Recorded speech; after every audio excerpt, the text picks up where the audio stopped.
পিতা ও পুত্রের বর্তমান বয়সের অনুপাত 7:2। 10 বছর পরে তাদের বয়সের অনুপাত 9:4 হলে পিতার বর্তমান বয়স কত? তাহলে সেক্ষেত্রে আমরা কী ধরতে পারি, যদি এক্সের পদ্ধতিতে করি সেক্ষেত্রে আমরা পিতার বর্তমান বয়স ধরে নিলাম 7x, আর পুত্রের বর্তমান বয়স ধরে নিলাম 2x।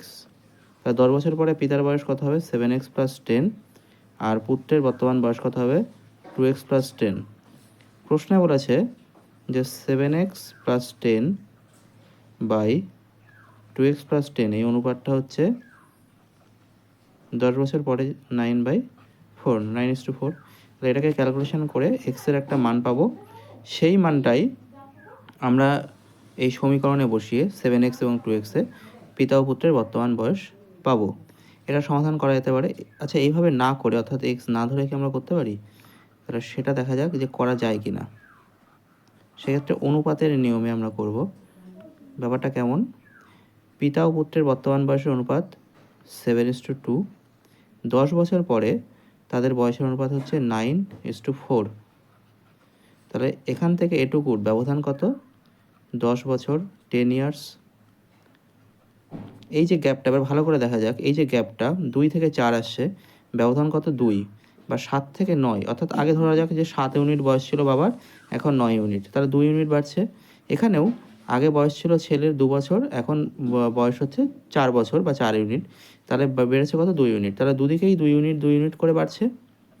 তাহলে এই 2 ইউনিট যে বাড়ছে, প্রশ্ন মতে এটাই তো 10 ইয়ার্স। তাহলে আমি বলে দিতে পারি যে 2 ইউনিট সমান 10 ইয়ার্স। তাহলে 1 ইউনিট সমান কত হবে? 5 ইয়ার্স। তাহলে আমাদের জানতে চেয়েছে বর্তমান বয়স কত। তাহলে বর্তমান বয়স হচ্ছে এটা 7। তাহলে 1 ইউনিট যদি 5 হয় তাহলে 7 ইউনিট কত? 35। অর্থাৎ এটা হচ্ছে উত্তর। তাহলে এক্স ধরে আমরা যে এক্সের মান বার করতাম সেভাবে ওই একই উত্তর আসতো। সেটা একটু ক্যালকুলেশন বড় হতো। এভাবে যদি অনুপাতের সাহায্যে আমরা করি তাহলে ক্যালকুলেশন একটু সহজ এবং অপেক্ষাকৃত দ্রুত কিন্তু হওয়া সম্ভব, যদি আমরা এই ব্যাপারটা একটু শিখে নিই।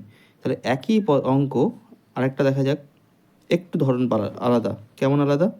পিতা ও পুত্রের বর্তমান বয়সের অনুপাত 8:3। 10 বছর পরে তাদের বয়সের অনুপাত 2:1 হলে বর্তমান পুত্রের বয়স কত? ধরন আলাদা বলতে কেমন বোঝালাম? ধর 8:3, আর 10 বছর পরে তাদের বয়সের অনুপাত কত হচ্ছে? 2:1। তাহলে আগের অঙ্কের ক্ষেত্রে আমরা দেখেছিলাম কি, এই যে ব্যবধানটা, একই অঙ্ক, প্রশ্ন সব এক, শুধুমাত্র সংখ্যা আলাদা। এই যে ব্যবধানটা সেটা 2 ইউনিট ছিল, এখানে 10 ইয়ার্স ছিল। দুদিকেই কিন্তু এখান থেকে এটুকু 2 ইউনিট আসছিল, 2 ইউনিট ছিল। এই অঙ্কটার ক্ষেত্রে এখান থেকে তো বাড়ছেই না, বরং কমে যাচ্ছে, এক্ষেত্রেও তাই কমে যাচ্ছে। তাহলে এই যে ইউনিটটাকে সমান করতে হবে। যদি সমান থাকে তাহলে আমাদের আর সমান করার দরকার নেই, কিন্তু যদি সমান না থাকে তখন কিন্তু আমরা এই পদ্ধতির সাহায্যে যখন করব সমান করে নিতে হবে। সেটা কীভাবে সম্ভব? এই 8 আর 3-এর মাঝখানে ব্যবধান কত? 5, আর 2 আর 1-এর মধ্যে ব্যবধান কত? 1। এই দুটোকে আমি সমান করব। তাহলে 1কে আমি 5 দিয়ে গুণ করব, আর 5কে 1। তার মানে কি? মানে এটাকে আমি 1 দিয়ে গুণ করব, আর এটাকে আমি 5 দিয়ে গুণ করব। তাহলে এই প্রথম সমীকরণটা কত হচ্ছে? 8:3, যেহেতু আমি 1 দিয়ে গুণ করেছি, আর এটা 5 দিয়ে, তাহলে 10:5। 5 দুগুণে 10, আর 5 একে 5। এইবার যে ব্যবধানটা দেখো, এবার কিন্তু 3 থেকে 5 কত হচ্ছে? 2 ইউনিট। এখান থেকেও কত হচ্ছে? 2 ইউনিট। এই 2 ইউনিট কত বলে দিয়েছে?